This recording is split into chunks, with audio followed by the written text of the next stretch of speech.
Nous sommes ici en région ajaxienne, où nous sommes en train de terminer le chantier de dépose des lignes aériennes 90 000 volts, chantier qui a commencé en 2014 et qui se termine maintenant après presque 10 ans d'enfouissement de lignes et de dépose de pylônes.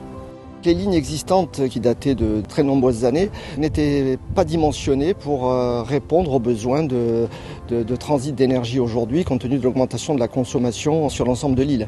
On a à la fois lié le besoin en augmentation de capacité et l'intégration de nos ouvrages au cœur du territoire.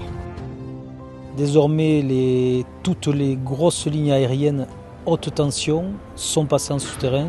Les travaux d'enfouissement des lignes ont duré plusieurs années. Ils ont été faits en 2 phases. La première phase concernait Ajaccio Ouest. Donc on a enfoui en premier les lignes entre Loreto, Levade et Aspret entre 2016 et 2018. Puis ensuite, sur le secteur Est, on a enfoui les lignes entre Kaldanich et Levade pendant les années 2020 à 2022.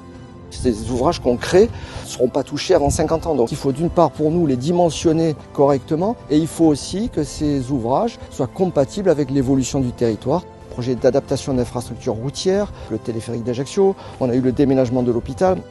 Donc d'abord on ouvre, on crée les jonctions comme vous avez là à plusieurs endroits. On va poser des fourreaux, ce qu'on appelle des fourreaux, c'est des grosses gaines, à laquelle à l'intérieur on va tirer les câbles.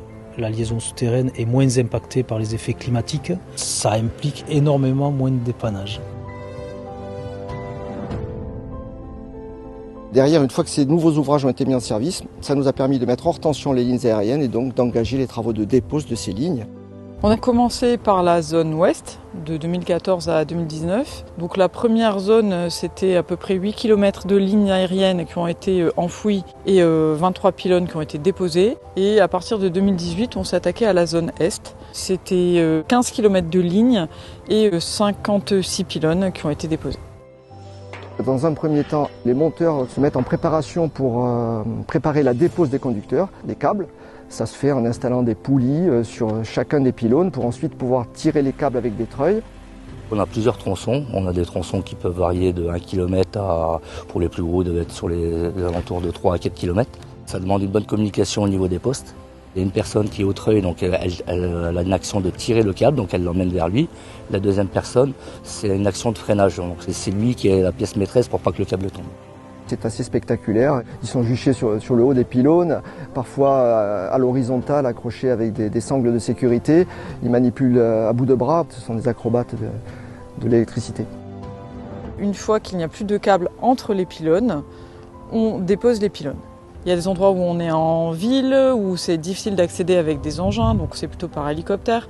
Des endroits où on y va plutôt avec la grue. Donc on a vraiment différentes méthodes, toutes assez conséquentes, qui permettent de s'adapter à ce qu'on rencontre. On intervient souvent pour EDF dans le cadre de l'enlèvement de supports. Donc aujourd'hui on dépollue les sites avec l'enlèvement aussi bien des pylônes que des plots béton, tout ce qui a trait à la ligne. Donc en fait on arrive nous vertical au plus proche, on est en contact avec les équipes qui sont directement sur les pylônes pour qu'ils puissent nous prévenir, voilà, une fois que tout est déboulonné, tout est prêt à être levé. Ils tendent le bras, on leur donne le crochet dans la main, et on met les supports en tension, on les laisse se dégager et qu'ils se mettent en sécurité. Ils nous donnent le top, puis là on monte bien droit et tout se désassemble comme un petit Lego.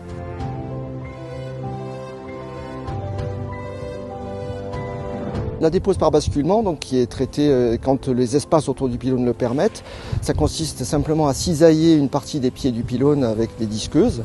Et une fois que les pieds ont été coupés, le pylône est tiré à l'aide d'un treuil sur sa partie haute et bascule tout simplement au sol. Ce qui est très gratifiant sur un projet comme celui-là, c'est de voir à un moment donné les pylônes tomber ou être évacués par hélicoptère. Aujourd'hui, le paysage a changé, c'est une vraie satisfaction. On est très content de pouvoir participer à tout ça, d'être les exploitants de ces lignes souterraines. Ça amène une sûreté et une sécurité du réseau électrique très importante pour la Corse. Ce chantier qui se termine, c'est une grande fierté pour EDF. C'est un des chantiers majeurs représentatifs de toute notre action de ces dernières années et des prochaines années, puisqu'il consiste à préparer l'avenir, à développer nos réseaux pour anticiper les consommations de demain, et tout ça en synergie avec les différents acteurs du territoire et avec les perspectives de développement de la Corse.